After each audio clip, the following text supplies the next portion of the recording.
இப்போ பெரிய சாதனையாளர்களா இருக்கிறவங்க எல்லாம் பாத்தீங்கன்னா ஆரம்பத்துல சாதாரணமா ஒரு தொழில் தொடங்கினவங்க தான் இருப்பாங்க. இப்போ அவங்க ரொம்ப மதிக்கத்தக்க இருக்கிற இடத்துக்கான காரணம் என்னன்னு பாத்தீங்கன்னா அவங்க பாலை மதிப்பு கூட்டி வித்ததுனாலதான் இருக்கும். ஒரு உதாரணம் எடுத்துக்கோங்களேன், மில்கி மிஸ்ட் நிறுவனம் பாத்தீங்கன்னா அவங்க வந்து பன்னீர் தான் முதல்ல வந்து விற்பனை பண்ண ஆரம்பிச்சாங்க. இப்ப பாத்தீங்கன்னா ஒரு சாதனையாளரா வந்து இருக்காங்க.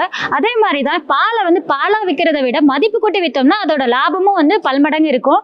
இப்போ நீங்க பாக்குறது பாத்தீங்கன்னா கிரீம் செப்பரேட்டர் என்ன பண்ணும் அப்படின்னு பாத்தீங்கன்னா பால் இதுல ஊத்துனீங்கன்னா பால் ஸ்கிம்டு மில்க் தனியாவும் கிரீம் தனியாவும் வந்து இது பிரிச்சு கொடுத்துரும். அந்த கிரீமை வந்து நீங்க கிரீமாவோ இல்லைன்னா வெண்ணையாவோ இல்ல அதுல இருந்து நெய் பண்ணியோ நீங்க வந்து விற்பனை பண்ண முடியும்.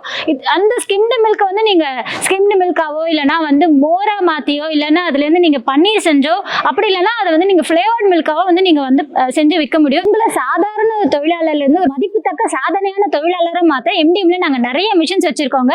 இந்த கிரீம் செப்பரேட்டர் மட்டும் இல்லாம பாலை மதிப்பு கூட்டலுக்கு தேவையான பல வகையான மாடல் எம்டிஎம்ல இருக்கு. அது மட்டும் இல்ல, இப்ப அது எல்லாமே 3000 ரூபாயில இருந்து 30,000 ரூபாய் வரைக்கும் விலை தள்ளுபடி போயிட்டு இருக்கு. அது என்ன ஆஃபர்ஸ், அது என்ன மிஷின், அதை வச்சு நான் எப்படி தொழில் தொடங்கலாம் அப்படின்ற உங்க சந்தேகம் எல்லாமே போக வீடியோல இருக்க நம்பருக்கு கால் பண்ணீங்கன்னா எல்லாமே தெளிவாயிரும்.